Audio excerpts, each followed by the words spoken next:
धम्मपद पाली साहित्य का एक अमूल्य ग्रंथ रत्न है। बौद्ध जगत में इसका उसी प्रकार प्रचार है जिस प्रकार हिंदुओं में गीता और ईसाइयों में बाइबल तथा मुस्लिमों में कुरान।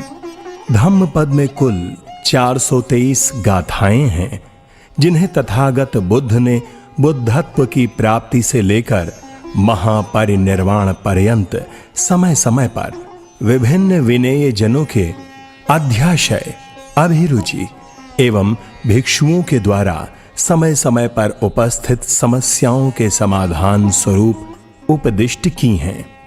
इसे बुद्ध के परिनिर्वाण के पश्चात बौद्ध सांगीतिकर्ताओं ने एकत्रित कर विषय वस्तु के अनुसार क्रमशः विभिन्न वर्गों में बिठाया है।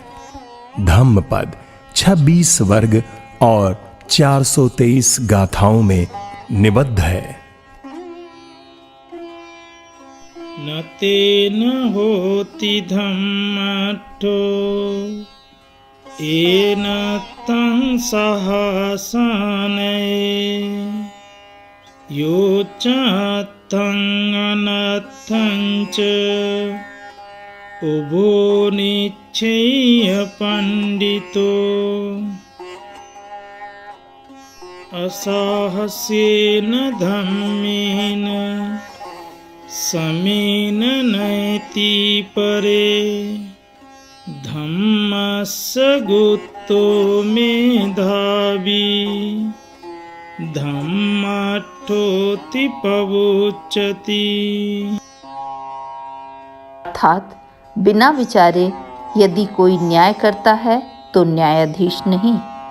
जो पंडित सच्चे और झूठे दोनों का निर्णय कर विचार पूर्वक धर्म से पक्षपात रहित होकर न्याय करता है वही धर्म की रक्षा करने वाला सच्चा न्यायाधीश कहा जाता है।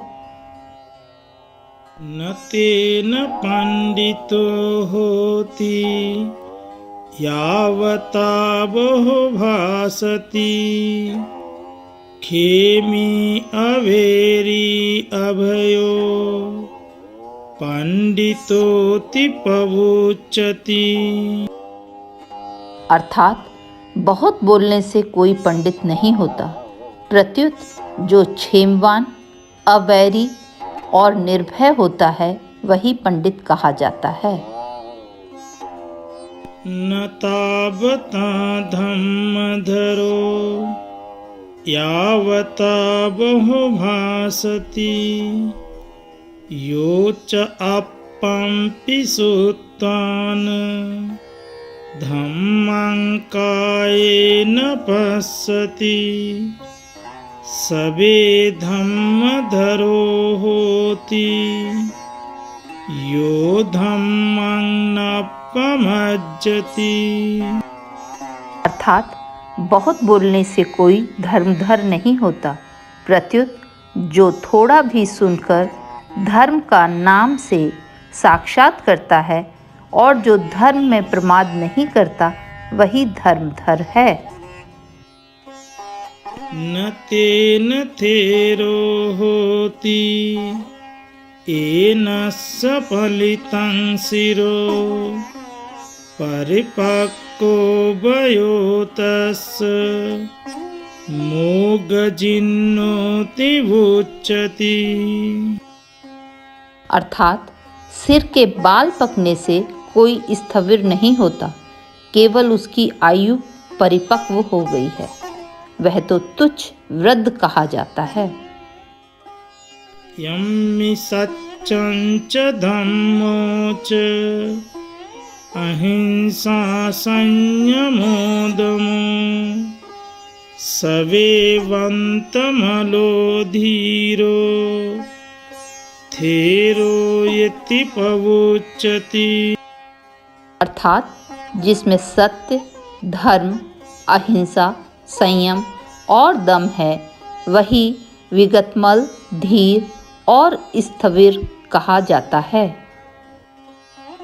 न वाक्कर्णमत्येन वन्नपोखरताय वा साधुरूपो नरो होती इसकी मच्छरी सठो।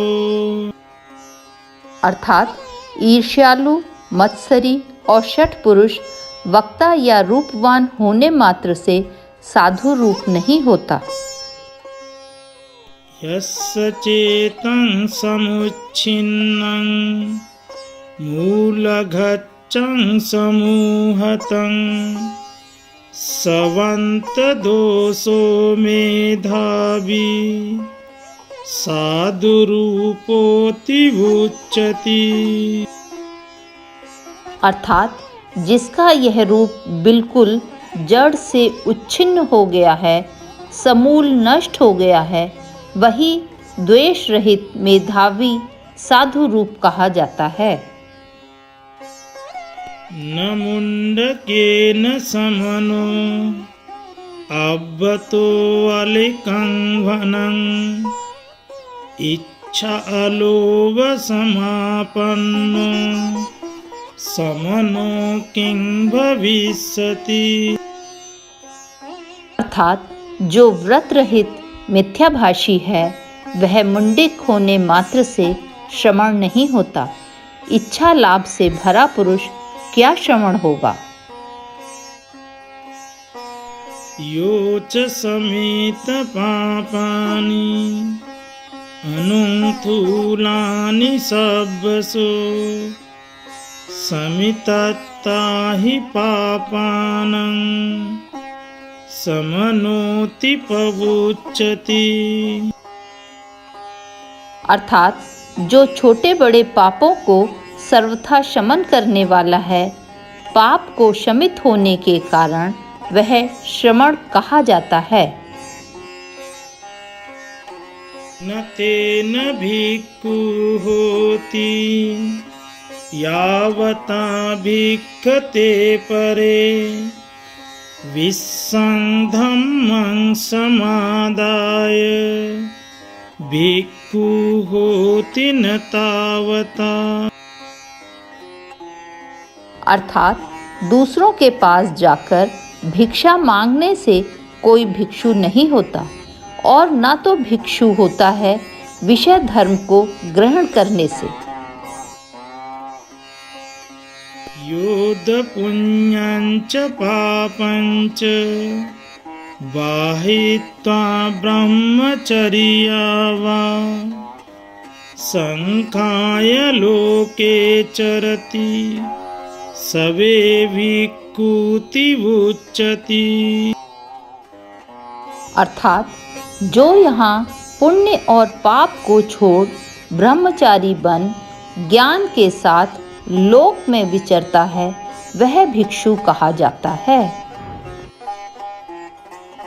नमोनेन मुनि होति मूल रूपो अविद्यसु यो चतुलं वापग्गः वरमादाय पंडितो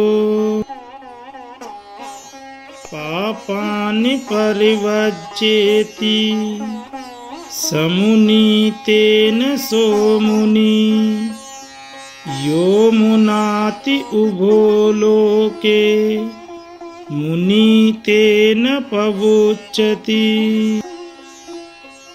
अर्थात मौन धारण करने मात्र से कोई अविद्वान मूढ़ मुनि नहीं होता। जो पंडित मानो श्रेष्ठ तुला ग्रहण करके तीनों लोकों का मान करता है और पापों को छोड़ देता है वह इस कारण मुनि है और मुनि कहा जाता है। न तेन अर्यो होति येन पानानि हिंसति अहिंसा सब्बपानानं अर्यो होति पवुच्यति। अर्थात प्राणियों की हिंसा करने से कोई आर्य नहीं होता। सभी प्राणियों की हिंसा न करने से आर्य कहा जाता है। न शीलव्रत चित्तेन बाहु सच्चेन वापन अथवा समाधिलाभेन विभक्ति शयनेन वा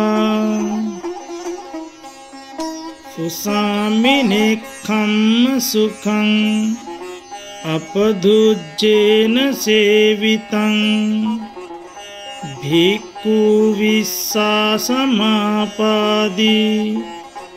अपत्तो वासवाख्यं।